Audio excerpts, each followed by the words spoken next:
Санхүү эдийн засгийн сургуулиас зарлж байгаа санхүүгийн манлайлалын 3-1 хөтөлбөрийг танилцуулж байна.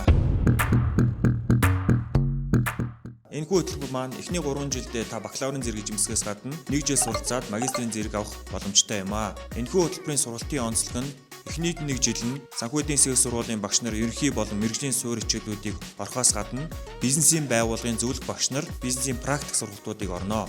2-3 дугаар курстээ та бүхэн Монголын бизнесийн томоохон компаниудын дунд болон дэд түвшний менежерүүдийг дагалдан ажлын байран дээр суралцах ийм давуу талтай юм аа. Энэхүү хөтөлбөрт суралцсанаар та бүхэн санхүүгийн чиглэлийн нарийн мэргэжлүүдийг эзэмшихээс гадна тухайн байгууллагын бизнесийн орчин, бизнесийн соёлтой танилцж, тухайн байгууллагад илүү үн цэнтэй мэргэжилтэн болох давуу талтайгаараа ийм онцлог хөтөлбөр байгаа. Та энэхүү хөтөлбөртэй холбоотой илүү дэлгэрэнгүй мэдээллийг авах хүсч байвал доорх линкээр орж мэдээлэл аваарай.